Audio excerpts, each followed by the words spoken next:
What's going on, everybody? This is Chris Classic taking a little breaky break. I hope you guys are having a wonderful and a lovely Sunday. If you went to church, hope you guys got filled with the word. If you weren't filled with it today, first Sunday of 2025. So I'm grateful for that.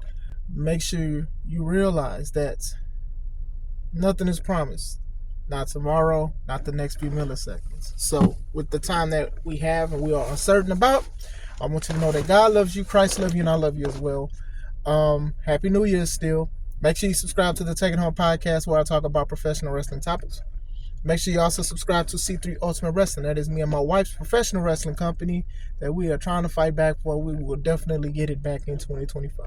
You have a promise on that. But in the meantime, C3 Ultimate Wrestling / the board presents 15th The Takeover. It is the 15th show in C3's existence. Is going to be a big show in Dyer, Indiana. Harold's private venue. We are running it back there.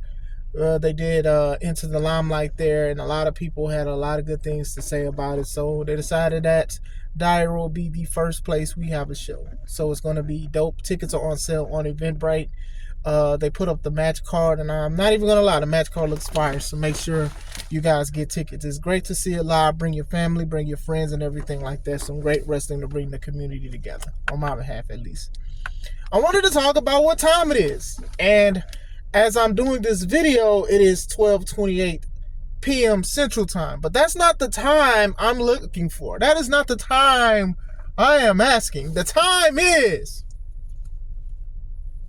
it's not clobbering time, it's Tiffy time. Tiffany Stratton is the new SmackDown Women's Champion. She cashed in, finally did the prettiest moonsault ever on Nia Jax, who was neutralized by Bianca Belair after having her match against Naomi, which Nia was successful in. And she wins, and a lot of people love it. Obviously, there's been a lot of positive stuff with Tiffany Stratton. A lot of people love her. They like her. They like how she looks. They like how she wrestles, how she carries herself. And I do too. I like her. And you want to know why I like her? It's because the character she has, it's generic, but she makes it her own. And to me, that shows how great of a person that you are, how charismatic you are. You know, we've seen a lot of blue-eyed, blonde-haired women in WWE. We've seen a lot of them, man. We've seen a lot of them that are bullies or mean or high maintenance. We've seen them all. We've seen a lot. So for Tiffany to have excelled in it and to have her own self and her own character and her own swag to it is pretty cool. It's pretty good. Nothing against women who are blonde haired and blue-eyed and stuff like that. You know, WWE has a thing where they do see if a lot of people have the same hairstyle or whatever like that, they'll make them change the color, dye it, wear a wig and stuff like that. Like sometimes one week one woman is blonde, and then the next week she got green hair, and I'll be like, dang, was there a debut? He's like, oh no, that's Dana Brooke. You know, so they do these kind of things a lot. It was just like one week Zoe Stark was blonde and then she was brunette. And I was like, who is this? Oh, it's Zoe. So, you know, Tiffany still rocking the blonde and stuff. You know, you think of like Liv, you think of Charlotte, you think of Natalya and stuff like that. And then you see like they try to change things around, like Candice LeRae with purple hair.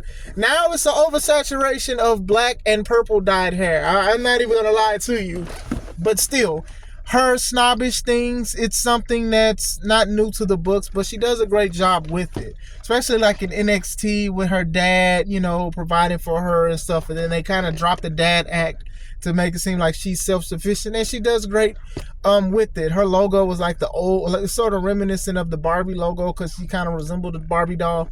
So she's done a great job. You know, people booed her, now they like her, and then some people still boo her. So I do think she does a great job. Her finisher, the prettiest moonsault ever, is very impressive to see.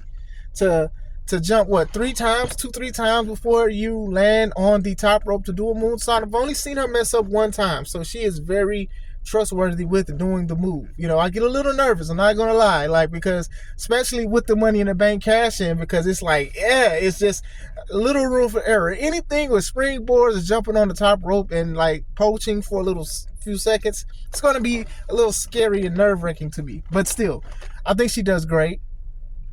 I think that WWE is obviously behind her. I think they believe in her. I think she's worked very hard to get to where she's at. This is basically the road to WrestleMania. Obviously, WrestleMania is 3 months away. So I'm curious to see. I talked to my homie Drew. I don't know if you watched this video, but happy birthday, brother. It's your birthday today. God bless you. I will call you. But, we talked about Charlotte, right? And Charlotte is coming back. And Charlotte may come back to challenge Tiffany because it's on SmackDown. So, with Charlotte coming back, most likely it'll be her and Tiffany. Could be possibly leading up to WrestleMania, but still, I do see Nia and Tiffany running it back maybe once or twice. It's not that much time. And with everything, including Raw hitting Netflix tomorrow, I do think that they are going to try to, set everything and compartmentalize everything for WrestleMania. So there are pictures of Charlotte practicing and training, so she's definitely going to be there by WrestleMania. Now, I'm not saying a source, it's just the pictures. I just think that, she was only supposed to be out for like 6 months or whatever. So it's a big injury. So sometimes injuries have a longer or shorter timetable. So if it is Tiffany and Charlotte, it'll be definitely a good match. A match with great athleticism, backflips and moonsaults. You're about to see a whole bunch of crazy stuff. But still, going back to the subject at hand, Tiffany Stratton is definitely one of those women that the company is behind, and people are also behind her as well. I don't think that she's done anything to get in trouble. I do know last year a lot of people were upset with a video she showed. It was a video of her striking Jade off of the apron, and the soundbite said black B word. So a lot of people that got mad, they were upset with Tiffany, and Tiffany took it down. But a lot of people, they felt there was like a racial undertone to it, and they didn't like it. They thought, hey, this was distasteful. And then people were like, oh, well, WWE should fire her, or they should suspend her, or they should de-push her, because even back then, even though she was losing, she was still being showcased a lot because she was actually having bangers of matches with women like Bianca Belair and stuff like that. She was doing a great job. To me, when I saw and heard the clip, I didn't get offended by it. I thought it was funny because of the mean girl thing that she is. She is like a mean girl or whatever like that. I don't think that when somebody calls somebody black all the time, that is a racial undertone to it. It could be just from the clip or whatever like that. But I know a lot of people got mad. A lot of people thought that she wasn't featured on SmackDown, but when you went to the website, she literally was. But still, that was something that got her in hot water with fans. I don't think it got her in hot water with the company. And I think people need to realize that we are on the outside looking in on the company anyway. So you do have to be careful, especially if you are a content creator, saying things that are not beneficial or even honest to try to get views and stuff like that. I went live yesterday and we were talking about how people are very desperate for being live and going viral. And you got to be careful with that, because sometimes you will have to be held accountable. You should hold yourself accountable. One of the things that Arshawn said last year, shout out to him, was that sometimes you can try to hold somebody accountable, but you got to hold yourself accountable. That's like the main thing to understand, that you be wilding. So, but as far as other people holding you accountable, they don't have to look at your content. They can also make content about your dishonest content. That's content squared. That's scientific notation right there, bars. But still, going back into it, Tiffany has been excelling. A lot of people like her. Almost every time somebody heard it's Tiffy time, especially with the Money in the Bank briefcase, people went crazy. People started standing up. And that's almost with anybody that's a Money in the Bank winner. Excuse me. Like Tiffany, I think the way that they did it was good. I think that every time she was out there, it was a possibility. And that's how it's supposed to be. You're supposed to be on the edge of your seat when it comes to Money in the Bank winners, because they can cash it in any time. The problem that I am having now, and it's not just her, it was even with Damian and even a few other past winners, is that it's fine to let them cash in one time. Like, they just come in and then they'll just cash it in. Like, let's just do that next time. We don't always have to have somebody come out oh, I'm about to do it. No, I changed my mind, or somebody attacked them and stuff. You know, with Tiffany, she acted like she would cash in, and then Nia would be like, really? Or Tiffany be like, hey, I'm just joking and stuff like that. Okay, to me, I think it's run its course.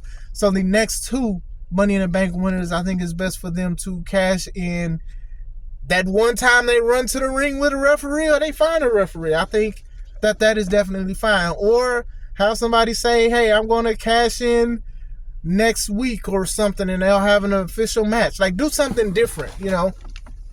A lot of people did it the way they were doing it, and it just, to me, I get tired of it, because it's just like, golly, like, how many times we gonna do that? As soon as somebody come out, either somebody attack them, or they change their mind, or somebody take them. It just, I don't know. I don't know. I just think that the next time we see them, hopefully they just cash in, and it just happens then and there. Sometimes we seen it. I believe Liv won it, and then she cashed in the following the same night against Ronda Rousey, and I thought that was pretty cool. Like, even do a little stuff like that, you know. Tiffany was the women's Money in the Bank winner, and she just cashed in, and then Drew McIntyre was the Money in the Bank winner of the previous one. And I hated it because we knew that CM Punk was going to cost him the briefcase, and that briefcase should have went to somebody who could have eventually cashed in or whatever. I did feel like it was a hat on a hat, and it was a waste of time to have Drew win it, only to build the feud with Punk and Drew. Mind you, the butts were already in seats for that feud, and like I said, it was like one of the worst PLEs WWE did. I hate the decision. I don't think it was the best. I still don't think it was the best. As far as Tiffany's reign goes, even if it's past WrestleMania, which I think it will be, I think she's gonna be slated for some great matches. Bianca's, Charlotte's. I don't know if they're going to throw in Michin because she's feuding with Chelsea Green, but there's like a lot of talented people there. Io Sky. There's a lot of talented wrestlers there to where they can compete. Is Io on SmackDown? No, she's on Raw. But still, with drafts, everybody's going back and forth and stuff like that anyway. But I think that they can find a way to have people challenge her. Even on NXT, I don't know how the TNA deal is doing or whatever like that. If they'll have Jordan Grace come up and do something, like it's very interesting to see what they're going to do, because she could rematch a lot of the people that she lost to, and she could also avenge those losses and stuff like that. How would I do it? I'd have her just doing exactly what she's doing now. I think what she's doing currently is working. Now, she won't be a crony with Nia Jax, but she could still be herself and stuff like that. And now she has a standout. Now she has the platform. This doesn't seem like one of those Money in the Bank cash-ins where they cash it in and then they lose it within 1 or 2 months. I don't think they're going to do Tiffany like that. I think she's going to have a decent reign. I think she's going to do great. And congratulations to her. New year, new start, new champion. So let's see how far it goes. But are you a fan of Tiffany Stratton? Is it Tiffy time for you, or is it just 12:41? That's what the time is for me. Just hit 12:42. Let me know what you guys think. I hope you guys have a wonderful day. This is Chris Classic. Let's take it home.